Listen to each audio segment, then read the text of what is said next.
तो चलिए आज हम लोग देखते हैं बेसेज के बारे में। बेस एक ऐसा सब्सटेंस होता है that are capable of releasing one or more OH minus ions in an aqueous solution. तो जिस प्रकार से हम लोगों ने देखा था कि कोई भी एसिड अगर हम वाटर में डालेंगे तो वो H+ आयन को रिलीज करेगा, इसी तरीके से अगर हम किसी भी बेस को वाटर में डालेंगे तो वो क्या करेगा, OH माइनस आयन को रिलीज करेगा। हमने आपको ये भी बताया था कि अगर हम टेस्ट के बेस पे डिटरमाइन करें बेसेज को तो क्या कहेंगे कि ऐसा सब्सटेंस जो बीटर टेस्ट का होगा उसको हम लोग क्या कहेंगे, बेसेज कहेंगे। और अगर हम टच की बात करेंगे तो सॉपी टू टच होगा। बात समझ में आया? जैसे sodium hydroxide, potassium hydroxide, aluminium hydroxide, ammonium hydroxide, ये सारे क्या हो गए, बेसेज हो गए। जितने भी मेटल ऑक्साइड और मेटल हाइड्रोक्साइड होते हैं ये सारे क्या होते हैं, बेसेज होते हैं। जैसे एग्जांपल के लिए आप ले लो सोडियम ऑक्साइड, ये क्या है, एक मेटल ऑक्साइड है और ये एक बेस है। आप ले लो सोडियम हाइड्रोक्साइड, ये भी एक मेटल ऑक्साइड है और ये भी क्या है, एक बेस है। इसी प्रकार से आप ले लो कैल्शियम ऑक्साइड जिसका कॉमन नेम होता है लाइम, वो भी क्या है, एक बेस है। जैसे आप नेक्स्ट देख लो कैल्शियम हाइड्रोक्साइड, वो भी क्या है, एक बेस है। और वो एक उसका जनरल नेम जो होता है कैल्शियम हाइड्रोक्साइड का, वो क्या होता है, स्लैक लाइम होता है। तो इस तरीके से कि जितने भी मेटल ऑक्साइड या मेटल हाइड्रोक्साइड आप देखोगे वो सारे क्या होते हैं, बेसेज होते हैं। Bases change the colour of red litmus to blue. ठीक है, अगर आप बेसिस के सॉल्यूशन को लेके उसमें अगर लिटमस पेपर को डालते हो, उसमें भी रेड लिटमस को डालते हो तो वो ब्लू कुप में कन्वर्ट कर देगा। लेकिन समटाइम्स ये भी क्वेश्चन पूछा जाता है कि अगर हम बेसिस के सॉल्यूशन में ब्लू लिटमस को डालेंगे तो क्या इफेक्ट होगा, तो देयर इज नो इफेक्ट, क्योंकि बेसिस का सॉल्यूशन है या अगर हमारे पास बेसेज है तो उसमें अगर हम ब्लू लिटमस को डालेंगे तो कोई इफेक्ट नहीं होगा। लेकिन अगर हम कोई भी बेसिक सॉल्यूशन में अगर हम रेड लिटमस को डालते हैं तो वो अपना ब्लू में कन्वर्ट हो जाएगा। नेक्स्ट हमारा टॉपिक है अल्कलीज। अल्कलीज किसको कहते हैं कि those bases which dissolve in water without any chemical reaction, इसी को हम लोग क्या कहेंगे, अल्कलीज कहेंगे। ऐसे बेसेज जिसको आप वाटर में डालो तो बिना किसी केमिकल रिएक्शन के वो डिजॉल्व हो जाए, इसी को हम क्या कहेंगे, अल्कलीज कहेंगे। और जो हमें इस क्लास में जितने भी बेसिस के बारे में पढ़ना है या जिस भी बेसिस के बारे में हम चर्चा करेंगे वो सारे बेसिस हमारे क्या होंगे, अल्कलीज हो जाएंगे। जैसे एग्जांपल के लिए आप ले लो सोडियम हाइड्रोक्साइड, एक वाटर सॉल्युबल बेस है, इसलिए सोडियम हाइड्रोक्साइड को क्या कहेंगे, अल्कलीज कहेंगे। इसी प्रकार से आप अगर पोटेशियम हाइड्रोक्साइड को देख लो तो ये भी क्या है, वाटर सॉल्युबल बेस है। Calcium hydroxide, ammonium hydroxide, magnesium hydroxide, ये सारे क्या हो गए, वाटर सॉल्युबल बेस हो गया। और ये सारे सारे को क्या कहेंगे, अल्कलीज कहेंगे। मतलब soluble bases are much more useful than insoluble bases because most of the chemical reaction take place only in aqueous solution. जितने भी केमिकल रिएक्शंस होते हैं सारे एक्वस सॉल्यूशन में होते हैं। तो इसका मतलब ये हो गया कि जो हमारे सॉल्युबल बेस हो गए या अल्कलीज हो गए वो ज़्यादा उपयोगी होते, यूजफुल होते हैं as compare to insoluble bases. अब नेक्स्ट टॉपिक है हमारा what do all the bases have in common. तो हमने ये टॉपिक एसिड में भी देखा था कि what do all the acid have in common. तो हम लोगों ने देखा था कि जितने भी एसिड है सारे क्या करते हैं, H+ आयन को रिलीज करते हैं, या हम ये कह सकते हैं कि hydrogen is common to all acid. इसी प्रकार से हम क्या कहेंगे कि बेस एक ऐसा सब्सटेंस है, a base is a substance which dissolve in water to produce hydroxide ion in a solution, इसी को हम क्या कहेंगे, बेसेज कहेंगे। मतलब क्या हो गया कि बेसेज एक ऐसा केमिकल सब्सटेंस है जो OH माइनस आयन को रिलीज करता है जब हम उसको वाटर में डिजॉल्व करेंगे। जैसे आप देख लो सोडियम हाइड्रोक्साइड, जैसे सोडियम हाइड्रोक्साइड क्या है, एक बेस है। जैसे आप सोडियम हाइड्रोक्साइड को वाटर में डालोगे ये Na+ और OH माइनस में कन्वर्ट हो जाएगा। Na+ मतलब सोडियम आयन और OH माइनस मतलब हाइड्रोक्साइड आयन। तो sodium hydroxide solution shows basic behaviour due to the presence of hydroxide ion या OH minus ion in it. इसी प्रकार से सिमिलरली अगर आप पोटेशियम हाइड्रोक्साइड को वाटर में डालते हो तो ये क्या बनाएगा, K+ और OH माइनस आयन को रिलीज करेगा। इसी प्रकार से अगर हम मैग्नीशियम हाइड्रोक्साइड को वाटर में डालते हो तो Mg2+ और 2OH माइनस, ये बैलेंसिंग फॉर्म में लिखा हो गया, मतलब hydroxide and OH minus. Conclusion यहाँ से क्या निकल के आया कि a common property to all the bases is that they are all produces OH minus ion when dissolve in water. क्या है कि अगर हम बेसिस को वाटर में डालते हैं तो वो OH माइनस आयंस को रिलीज करेगा। आगे नोट्स में एक पॉइंट लिखा गया है, देखिए क्या लिखा गया है कि when a solution of basis is diluted by mixing more water in it, then the concentration of OH minus ions per unit volume decreases. बहुत इंपॉर्टेंट लाइन है, आपको याद रखना है कि जैसे आप बेसिस के सॉल्यूशन में, जैसे कंसनट्रेटेड बेस हो गया, मतलब क्या हो गया कि उसमें वाटर की मात्रा कम होगी, जैसे आप उसमें वाटर डालोगे तो क्या होगा, डाइल्यूट में कन्वर्ट होगा, और डाइल्यूट में कन्वर्ट होने से क्या होगा कि जो कंसंट्रेशन होगा OH माइनस आयन का वो पर यूनिट वॉल्यूम डिक्रीज होगा। एक मार्क्स का क्वेश्चन कितनी बार एग्जाम में पूछी जा चुकी है। मतलब this gives the dilute solution of the basis. ठीक है,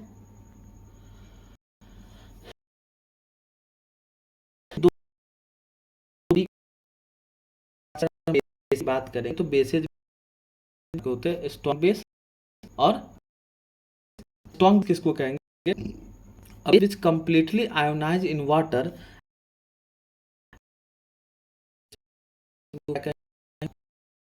स्ट्रॉन्ग अल्कलीज भी कहा जाता है। जिसका सोडियम हाइड्रोक्साइड हो गया, पोटेशियम हाइड्रोक्साइड, सारे क्या हो गए, स्ट्रॉन्ग बेस हो गए। क्यों, क्योंकि these are completely ionised on dissolving in water to produce a large amount of hydroxide ion या OH माइनस आयन। इसी प्रकार से अगर हम वीक बेस की बात करेंगे तो ऐसा बेस जो पार्शियली आयोनाइज होगा वाटर में और small amount of OH minus ion को रिलीज करेगा, इसी को हम लोग क्या कहेंगे, वीक बेस कहेंगे। जैसे आपका अमोनियम हाइड्रोक्साइड हो गया, जैसे आपका कैल्शियम हाइड्रोक्साइड हो गया, जैसे आपका मैग्नीशियम हाइड्रोक्साइड हो गया, ये सारे क्या हो गए, वीक बेस हो गए, because they ionise partially on dissolving in water and produces a small amount of OH minus ion।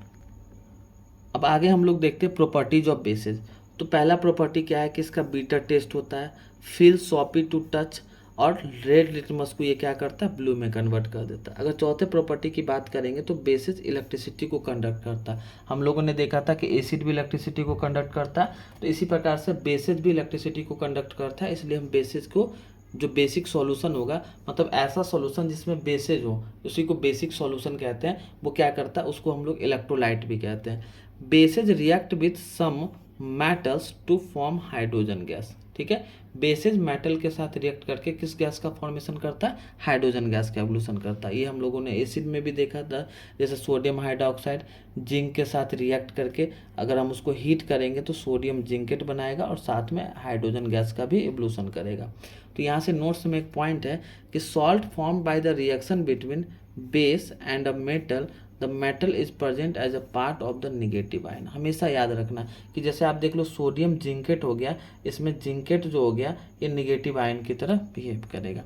छठा नंबर प्रॉपर्टीज की अगर हम बात करेंगे तो bases react with acid to form salt and water. Bases acid के साथ रिएक्ट करके सॉल्ट और वाटर का फॉर्मेशन करता है। जैसे सोडियम हाइड्रोक्साइड क्या हो गया, एक बेस हो गया, ये सल्फ्यूरिक एसिड एक एसिड हो गया। जब आप इसको रिएक्ट कराओगे तो सोडियम सल्फेट नाम का एक सॉल्ट बनेगा और साथ में वाटर का। और यही एग्जाम्पल हो गया आपका न्यूट्रलाइजेशन रिएक्शन का, जो हम लोगों ने एसिड में भी चर्चा किया था कि जब हम एसिड और बेस को आपस में रिएक्ट करेंगे तो सॉल्ट और वाटर का फॉर्मेशन करता है, और इस प्रकार के रिएक्शन को हम लोग न्यूट्रलाइजेशन रिएक्शन। तो उसी चीज़ को हम लोग आगे देखते हैं कि when an acid and base combine then real neutralisation reaction occurs due to the combination of hydrogen ion present in an acid and hydroxide ion present in a base to form water. जैसे H plus acid से OH minus base से दोनों मिलके water बना दिया, और ये क्या करता है, एसिड के या बेसिस के इफेक्ट को कैंसिल कर देता है एक दूसरे में और ये न्यूट्रलाइज हो जाता है। नेक्स्ट हमारा प्रॉपर्टी है कि bases react with non metal oxides to form salt and water. Base जो है नॉन मेटल ऑक्साइड के साथ रिएक्ट करके, और जो कि नॉन मेटल ऑक्साइड जो होता है ना हमारा एसिडिक नेचर का होता है। तो जैसे कैल्शियम हाइड्रोक्साइड एक बेस हो गया, जब हम इसको कार्बन डाइऑक्साइड जो कि एक नॉन मेटल ऑक्साइड हो गया जो कि एसिडिक नेचर का होता है, अगर हम इसको रिएक्ट करवाएंगे तो कैल्शियम कार्बोनेट जो कि एक सॉल्ट हो गया और वाटर का फॉर्मेशन करेगा। ठीक है, अब हम लोग देख लेते हैं यूजेज ऑफ बेसिस। बेस का क्या क्या यूज है, जैसे पोटेशियम हाइड्रोक्साइड फार्मूला हो गया इसका KOH, और इसका कमर्शियल नेम जो हो गया या आप कह दो कॉमन नेम जो हो गया, ये क्या हो गया, कॉस्टिक पोटास होता है। इसके अगर हम यूज की बात करेंगे तो स्टोरेज बैटरीज में यूज होता है, सॉप्स के मैन्युफैक्चर में यूज होता है, और एब्जॉर्बिंग कार्बन डाइऑक्साइड, इन सारे चीज़ों में इसका पोटेशियम हाइड्रोक्साइड का यूज होता है। नेक्स्ट जो हमारा बेसिस है कैल्शियम हाइड्रोक्साइड, जिसका फार्मूला CaOH का होल 2 होता है, और इसका कमर्शियल नेम या केमिकल नेम स्लेक्ट लाइम होता है, कॉमन नेम सॉरी। यूजेज की बात करेंगे तो ब्लीचिंग पाउडर बनाने में, और use in the softening of hard water. वह हार्ड वाटर क्या होता है ये हम लोग आगे देखेंगे। इसको सॉफ्टनिंग करने के लिए भी हमें कैल्शियम हाइड्रोक्साइड की जरूरत पड़ती है या ब्लीचिंग पाउडर में। Aluminium hydroxide formula AlOH3 use as a foaming agent in fire extinguisher. आग बुझाने के लिए जो फायर एक्सटिंग्विशर जो आता है उसमें आपका किसका यूज होता है, एल्युमिनियम हाइड्रोक्साइड का। नेक्स्ट हो गया हमारा सोडियम हाइड्रोक्साइड, जिसका फार्मूला होता है NaOH और इसका केमिकल नेम होता है कॉस्टिक सोडा। इसका यूज हम लोग करते हैं in the manufacture of shop, paper, pulp और रिफाइनिंग प्रोसेस, पेट्रोलियम ETC। इसमें इसका यूज होता है सोडियम हाइड्रोक्साइड का। अगर हम बात करेंगे मैग्नीशियम हाइड्रोक्साइड का, जिसका फार्मूला MgOH होता है, जिसका commercial name milk of magnesia भी है, और इसका हम यूज करते हैं एंटा एसिड की तरफ पे to neutralise the excess acid in the stomach and cure indigestion. कहने का मतलब समझिए कि जब टू मच ईटिंग से या होता है कभी कभी हमारा जो स्टमक है ज़रूरत से अधिक हाइड्रोक्लोरिक एसिड को प्रोड्यूस कर देता है, उस दौरान क्या होता है कि हमारे स्टमक में एसिडिटी हो जाता है, और उसके इफेक्ट को कैंसिल करने के लिए हम लोग क्या करते हैं, मैग्नीशियम हाइड्रोक्साइड, जिसको हम लोग मिल्क ऑफ मैग्नीशिया भी कहते हैं, उसका यूज करते हैं, जो उसके इफेक्ट को रिड्यूस कर देता है और हमें रिलीफ होता है। Sodium carbonate use as a washing soda for softening hard water. ठीक है। Sodium hydrogen carbonate use as a baking soda in cooking food. जैसे आपका चना उना बनाने के लिए, ग्राम बनाने के लिए, केक्स बनाने के लिए आपका बेकिंग पाउडर का यूज होता है। Use an antacid to cure indigestion and soda acid fire extinguisher में भी इसका यूज होता है। अब हम लोग देखते हैं strength of acid and base. तो इसके लिए एक स्केल का यूज करते हैं जिसको कहा जाता है pH scale. The scale that is use to measure the strength of acid and base in a solution is known as pH scale. और इसको डेवलप किया गया था, एक साइंटिस्ट था जिनका नाम था सोरेनसन। ठीक है। पीएच स्केल में पीएच का मतलब होता है, पी का मतलब होता है पोटेंज, पोटेंज मतलब पावर होता है, और H stands for hydrogen ion. तो पीएच स्केल पे we can measure the pH generally from 0 to 14। 0 जो हो गया वेरी एसिडिक, और 14 जो हो गया वेरी अल्कलाइन या very basic. Higher the H plus ion concentration lower will be the value of pH on the pH scale.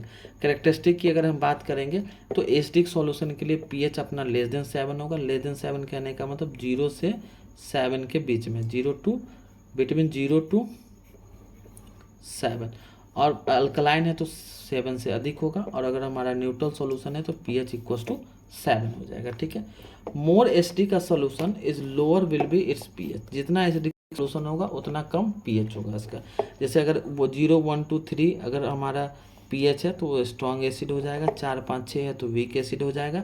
Lower the pH stronger the acid, lower the pH stronger the acid. आपको याद रखना, जितना pH scale पे value कम होगा उतना strong acid होगा। Bases और basic solution की अगर हम बात करेंगे तो इसका pH 7 से अधिक होता है। तो मोर बेसिक का solution is higher will be its pH। मतलब अगर 8, 9, 10 है तो वीक बेस हो जाएगा, 11, 12, 13 और 14 है तो स्ट्रॉन्ग बेस हो जाएगा। मतलब higher the pH stronger the base. इसके बाद नेक्स्ट है यूनिवर्सल इंडिकेटर। मतलब universal indicator is a mixture of number of indicators और is show different colours at different pH value. जैसे लो पीएच है तो रेड कलर दिखाएगा, न्यूट्रल है तो ग्रीन कलर दिखाएगा, और हायर पीएच है तो ब्लू या वायलेट कलर का दिखाएगा। ठीक है। और importance of pH in our daily life की अगर हम बात करेंगे तो pH of our digestive system. तो जैसे कि हम जानते हैं कि हमारा स्टमक क्या करता है, हाइड्रोक्लोरिक एसिड को प्रोड्यूस करता है। ठीक है। और जो हमें डाइजेशन में मदद करता है। It helps the digestion of food without causing any harm to the stomach. But if the amount of acid is above a certain limit,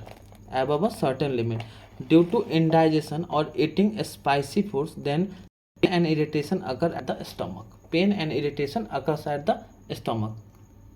तो अगर हमारे स्टमक में पेन और इरिटेशन हो रहा है ड्यू टू मच ईटिंग और spicy food खाने के बाद, अगर हमारे स्टमक में किसी प्रकार का कोई पेन और इरिटेशन हो रहा है तो हम ये समझेंगे कि हमारा स्टमक ने ज़रूरत से अधिक HCl को प्रोड्यूस कर दिया। तो इसके लिए हम रेमेडी क्या लेंगे, रेमेडी मतलब होता है उपचार, क्या हम लेंगे ताकि हमें ठीक हो जाए। तो in order to neutralise the effect of excess acid a mild base called antacid usually taken, जैसे एग्जांपल के लिए मैग्नीशियम हाइड्रोक्साइड, जिसको हम लोग मिल्क ऑफ मैग्नीशिया भी कहते हैं, is a mild base that usually used an an antacid. और pH change leads to tooth decay. Next हमारा पीएच डेली लाइफ में बात करेंगे तो जो दांत वात में दर्द हो जाता है, तो when we eat high sugar content food it breaks down by bacteria present in the mouth and acid is formed. When the pH of the mouth becomes lower than 5.5, याद रखिएगा, देन टूथ एनिमल जो किस क्रोड हो जाता है। और क्रोड होने के कारण क्या हो जाता है, पल्प कैविटी जो होता है, पल्प कैविटी होता है, उसमें क्या होता है कि जैसे ही हमारा माउथ का पीएच 5.5 से कम होगा तो जो एसिड हो जाएगा, acid becomes strong enough to attack the enamel of our teeth and corrode it, और this sets to the tooth decay. तो the tooth enamel is made of calcium phosphate but it starts getting corroded when pH of a mouth lower than 5.5। तो इसलिए हम क्या करते हैं कि जो वे इसको अगर हमें प्रिवेंट करना है टूथ डिके को, तो हमें क्या करना होगा, अपने माउथ को रेगुलरली क्लीन करना होगा आफ्टर ईटिंग द फूड। बात समझ में आया?